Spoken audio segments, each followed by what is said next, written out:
Pra câmera. Aham! Ela vai olhar para mim. Estamos aqui na Rádio Laura, dessa vez com Mônica Bittencourt, jornalista, baiana.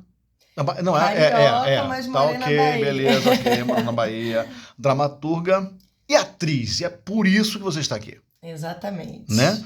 Temos uma perversa, Perversa está chegando aqui na Casa de Cultura Laura. a perversidade está chegando, é uma obra teatral.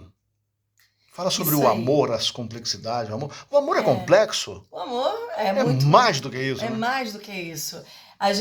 Eu e o Gustavo Rocha, diretor, a gente começou a pensar sobre o amor, né? Sobre escrever sobre relacionamentos, até de uma forma cômica, debochada, irônica.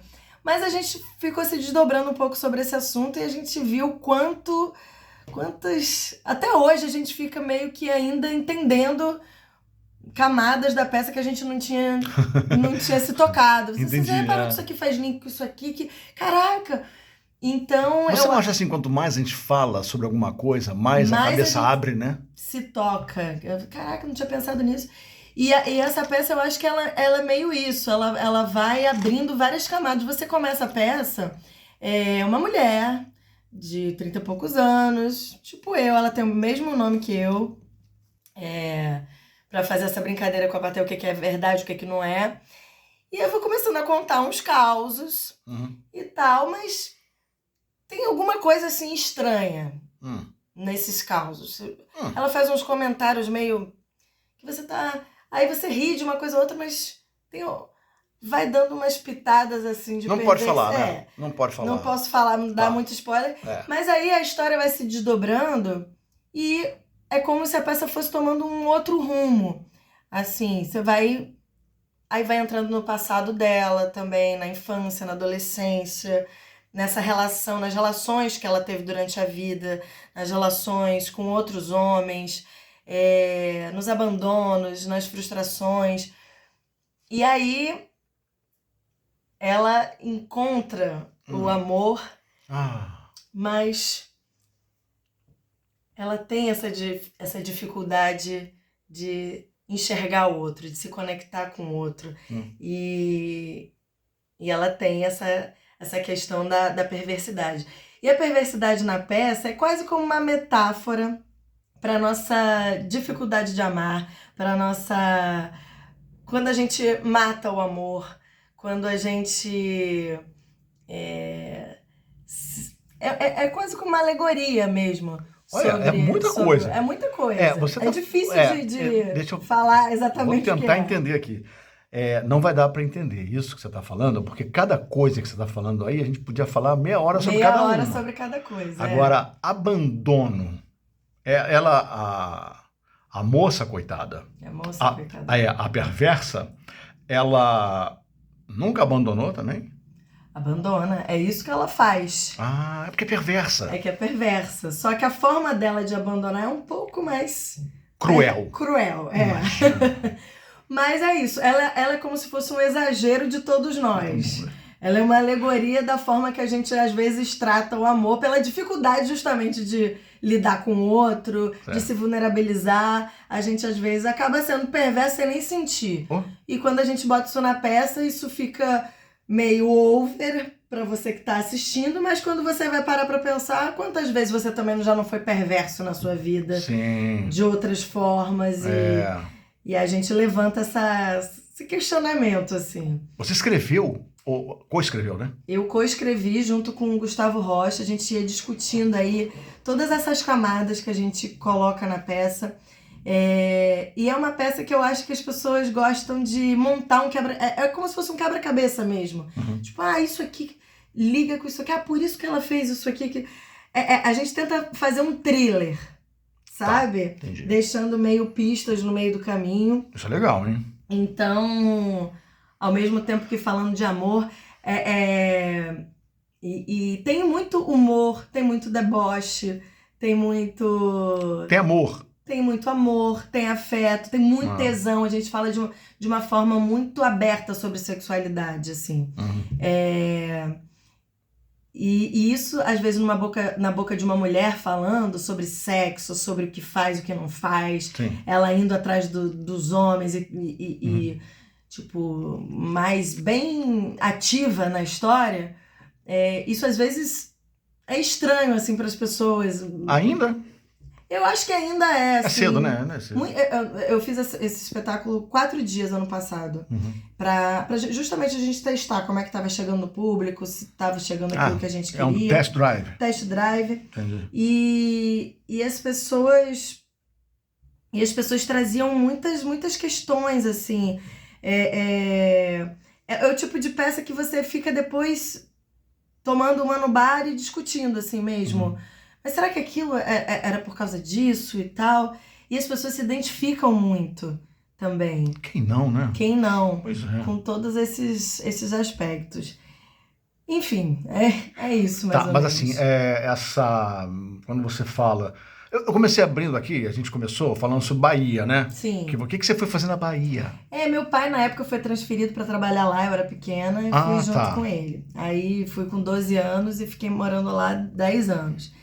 E aí lá que eu me formei em artes cênicas na UFBA. Você sabe que eu nunca tinha pensado nisso? O quê? Tudo bem, porque a gente sempre fala assim, formar em arte cênica no Rio de Janeiro, porque nós estamos aqui, a Rádio Laura é daqui. Mas, assim, se formar na Bahia deve ser uma experiência muito legal, né? Porque a Bahia, ela é muita cultura, né? Muito cultural. Tá na rua, né? A cultura você vê ali. Não é isso? Eu tô errado? Não tá errado, não. A Bahia, assim... A Escola de Teatro da Bahia é a primeira do Brasil, assim, de ensino, né? De faculdade, de universidade. Então, é uma faculdade muito antiga. Então, muitos atores saíram de lá, muitos atores maravilhosos. E eu acho, assim, os atores baianos muito bons. Então, Lázaro, Wagner, Vladimir, tem muitos outros lá na Bahia. Só esses 3 aí? O teatro na Bahia é muito forte, né? Toda a pesquisa de linguagem, o teatro físico é muito forte. Então...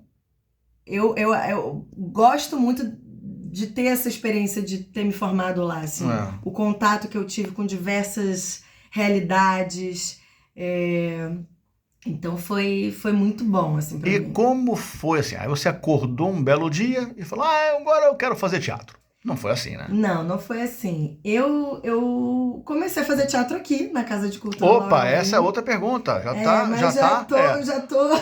Peraí, vamos com calma. Não, comecei a fazer teatro com 9 anos. Eita. Muito novinha, assim. Muito, né? Mas eu era muito tímida. Mas você gostava? Não. Eu gostava de assistir teatro. Sim. Ia muito para teatro infantil. Mas eu era muito tímida, assim. Não gostava de estar em evidência de jeito nenhum. E aí uma amiga minha da escola, na época, falou, eu vou fazer teatro, não sei o quê, vamos comigo? E tal, aí se inscreveu no curso aqui na Casa de Cultura Laura Alvim. Nossa Senhora. E aí eu falei, vou com ela pra fazer companhia e tal, pra ver qual é. E aí você encontrou quem aqui? Ela saiu. E eu continuei e não larguei mais. Ela saiu, Ela saiu. Ela ficou, sei lá, meses. Ela ficou só pra te chamar, né? E aí eu desabrochei. Aí eu comecei a abrir a boca, a falar, me colocar e tudo. E foi muito interessante. Comecei a fazer teatro aqui com a Maria Lúcia Prioli. Meu Deus. Aí, 98. E aí fiz os Saltimbancos, aquela... Sim. Ela, né? Ela. E aí depois fiz o Daniel Hertz aqui também. Curso com o Daniel Hertz. E tem uma relação muito bacana, assim, com a Casa de Cultura Laura Alvim. De formação, né? Desse despertar para o teatro que aconteceu aqui. E de frequentar essa casa, né? Isso que eu ia perguntar. Você veio aqui antes de ser profissional? Ou já chegou aqui entrando? Não, de frequentar? Eu comecei fazendo teatro aqui, mas sempre vinha junto, vim assistir espetáculos normal, e ver o que estava acontecendo. E depois que eu virei atriz, mais ainda. Aí vem mais, já fiquei em cartaz aqui outra vez. Aí vem prestigiar amigos. E eu sou super rata de teatro, adoro. E aquela timidez foi embora? Foi embora. Porque assim, ela pode continuar, né? Em alguns lugares ela ainda Não, sim, você pode ser, mas tem atriz, né? Que é a Flora, personagem, que é a Flora e tudo. Então, não tem... Eu sempre falo isso. Em rádio, eu trabalhei em rádio durante muitos anos. Hoje a gente está junto, muito perto do rádio, mas eu trabalhei muito em rádio e muito tempo. E eu conheci pessoas maravilhosas no ar. Completamente extrovertida. Que na hora de tomar cafezinho, nem olhava pra gente com vergonha, sabe? E eu acho que o ator é isso. É isso. Né?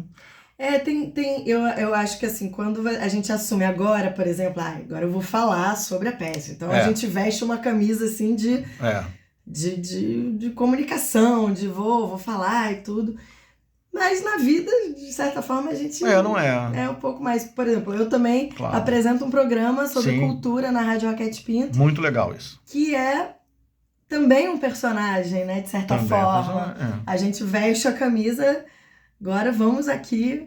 Entendi, mas a Mônica perversa na vida real é assim também? Não, mais ou menos. Bom, perversa qualquer mulher né? Qualquer mulher é. Aliás, qualquer pessoa. A mulher não. Qualquer pessoa é perversa e faz parte da nossa vida. Agora, Mônica Bittencourt, quando não está afim de fazer a peça, ou problema, ou assim, eu não estou afim hoje, o que faz? Aí tem que fazer, o trabalho, aquela coisa, acordei sem saco de ir pro trabalho, mas tem que ir. Opa! Aí toma um açaí, toma um negócio, um banho frio, vamos lá, respira fundo e vamos. Que nem uma vez eu tava fazendo uma peça, tava indo pro teatro, aí meu namorado terminou comigo na porta do teatro. Meu Deus. E eu ia entrar pra fazer uma Não podia comédia. esperar 1h30, meu Deus do céu. Meu Deus, eu chorando. Perverso, hein? Perverso. Não teve nem a sensibilidade não de... Não teve, 1h30, tá bom. Aí entrei pra fazer a peça, né, arrasada. Não vou conseguir. E foi um dos melhores dias. Eu ia perguntar isso, com certeza. Foi um dos melhores dias, porque a comédia tem muito isso também, né? Às vezes é muito mais engraçado, às vezes não, acho que quase sempre é mais engraçado quando você não quer fazer graça. Você embarca na história de forma séria. Sei. Você vive aquela história, só que a história é tão absurda às vezes que a comicidade vem, né? Aparece. Agora é difícil, né, fazer comédia. É difícil, é muito difícil. Você agradeceu o seu namorado depois? Não. Depois eu não quis mais olhar pra cara dele. Não faz isso. Tá vendo? Tá aqui dizendo que a peça é cinismo. Tem muito cinismo, tem muito cinismo. Eu brinco um pouco com os tipos dos caras. Não dá pra fazer. Deve ser muito interessante. Tipo do cara, as mulheres adoram. Tipo, já saí com o cara assim, já saí com o cara assado. Isso é muito engraçado. Aí os caras ficam todos, eu já fiz isso, não sei o quê.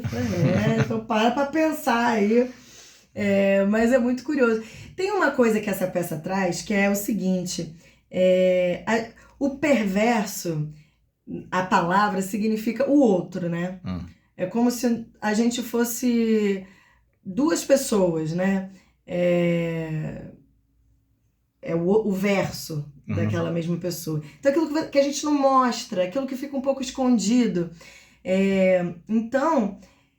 A gente quer nessa peça mostrar justamente esses dois lados acontecendo, sabe? Aquele lado que você não diz, aquele que é escondido, que meio do inconsciente. Então a gente quer trazer pra luz esse outro lado também, que dentro na realidade dessa personagem é uma alegoria, mas que todo mundo tem esse outro lado. Sim. E a gente fala muito assim, a gente precisa mostrar no teatro também o monstro, o inumano, né?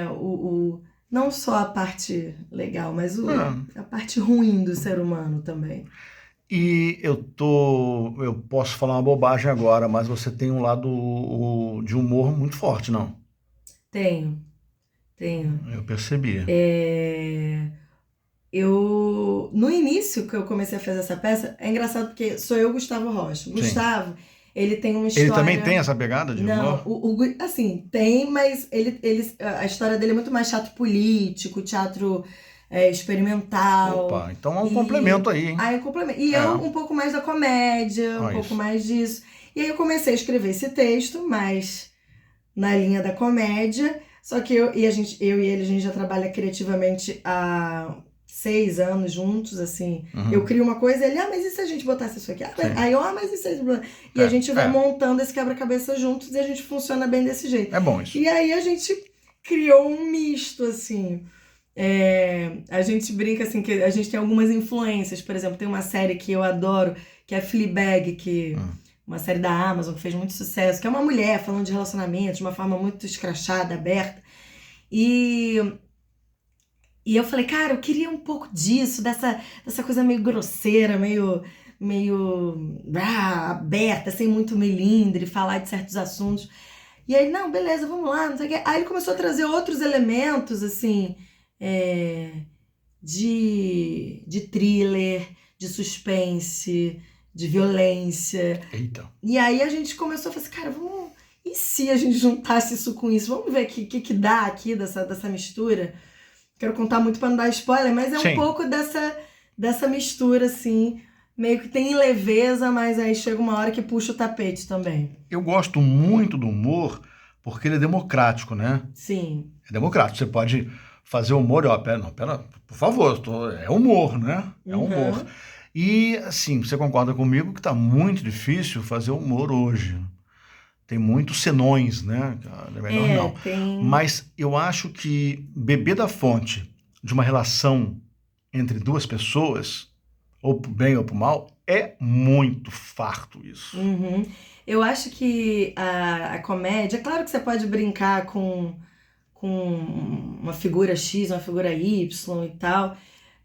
principalmente as figuras de poder, né? Que eu acho que... todos os... Não só política, né? Mas, que eu acho que essa é a questão do... os limites do humor, né? Se é pra fazer esse humor pra bater em alguém, entre aspas, vamos bater em quem tá no comando, né? Em vez de quem tá já apanhando. Vamos cobrar, né? Mas eu acho que a comicidade, ela vem muito... quando você se enxerga naquilo, né? Aí é um prato cheio pra peça, né? Não, um prato cheio, é isso. E quanto mais o ator, o texto, se coloca nesse mesmo lugar, e não, às vezes, num lugar acima, mas no lugar que tá também passando por essa mesma situação de vulnerabilidade e tudo, né? Aí eu acho que é como se fosse uma comunhão. Todo mundo tá rindo da mesma coisa e tá todo mundo na merda passando. Mas tá tudo bem. E tá tudo bem. Não, mas aí tá todo mundo junto. Tá todo mundo junto. Ou ali ou aqui, tá todo mundo junto. Aí nessa hora a atriz no palco tá realizada, né? Não, é muito bom, assim. Quando começa a dar certo, né? Você perceber, né? Tem uma cena dessa peça que... Olha o spoiler. O spoiler, mas... Sempre dá certo, assim, nesse sentido. Sempre assim, óbvio, não vou bater. Sim. Mas as pessoas se identificam... Você sente as risadas, assim, das pessoas se identificando com cada coisinha que você vai falando. E aí, no final, essa cena é muito citada. Assim. Porque geralmente vem um casal, né? O casal vai ver a peça. Aí pronto, mexeu com os dois ali. Viu? Não te falo isso? Tá vendo fulano? Tá vendo Beltrana? É assim, né? E é isso, assim. Eu acho que a gente brinca com essas coisas e emburaca também. No final termina todo mundo meio... Caraca. Isso que eu ia perguntar. Dá uma rasteira. Assim, mas o pessoal sai do teatro. O pessoal sai assim... Não tava esperando por isso, sabe? Eita. É como se desse uma surpresa, assim. É como se a peça estivesse indo por um caminho aí. Então eu quero ver essa peça. Ele vai quero ver outra, o que é isso aí. E aí a pessoa... Caraca, não tava esperando isso. Eu acho que isso é muito legal. Isso é... Caramba. E o meu desafio como atriz é justamente criar esse caminho de uma forma que fique... Que a pessoa compre aquele caminho. Sim. Né? E depois, pá! E depois... não fala. Eu também não quero saber não, porque agora eu quero ver. Não, você vai. Eu vou ver, porque... primeiro que é interessante. Segundo que eu gosto muito de humor. Mas eu gosto porque eu fico observando, sabe? Como o humor mudou, né? Como nós crescemos como sociedade e tudo. E como é desafiador fazer humor hoje. Então você falar dos seus próprios medos, do seu próprio erro, fazer humor com seus erros é muito legal. É muito legal. Então você está em cartaz até quando? Eu estou em cartaz até dia 20 de abril, aqui no... Aqui na Casa de Cultura Laura Alvim. Isso. Quartas e quintas, às 19 horas. Então, corra pra cá, saiu do trabalho já, ó. Vem correndo, vem direto. Ou happy hour aí, quarta e quinta. Mas tem que trazer o amor da vida, não? Pode ser, né? Pode ser. É bom porque ri mais, né? Pode ser. Venha. E olha, essa peça é capaz de dar muita A gente tá falando DR, aqui de né? humor, mas ela tem um humor, mas é um humor mais... É perversa, né? É perverso. O nome da peça, gente, é Você fica perversa. até com medo de rir, às vezes. Porque senão vai, né? Pode ser usado contra você, o riso. Isso é muito bom, né? Bom, perversa, gente. Ela tá falando aqui... Não, a Mônica eu não conheço para saber se ela é perversa ou não. Perverso, na verdade, foi o namorado que largou ela antes de um espetáculo, né? Que, na verdade, agradecemos o rapaz que fez isso porque você... Daí brotou, legal. Perversa é uma obra teatral que mergulha nas complexidades do amor. Os complexos, né? Os complexos, né? E, assim, os aspectos mais belos, patéticos e terríveis. Eu tenho certeza que muita gente sai dessa peça discutindo a relação. Você acha? Talvez, eu acho. Ih. Pode ser. Ou então você lembrando dos seus amores, do que você fez com seus amores. Fizeram com você também. Do que fizeram com você. Isso. E como a gente lida, né, com os nossos próprios buracos. Mônica. Nossa própria perversidade. Mônica Bittencourt, um beijo, muito obrigado. Então, repete, até o dia 20 de abril. É o dia 20 de abril, quartas e quintas. Tem tempo, hein? Ó, 20 de abril, hein? Tem tempo, mas são 4 semanas só. Então, não deixa pra depois, não. Vem logo, quarta e quinta, às 19 horas. Vem aí que estamos aí pra eu vou ver e por favor, hein? Venha. Seja, quanto mais perversa, melhor. Melhor. Beijo! Beijo! Obrigado, bom espetáculo. Valeu!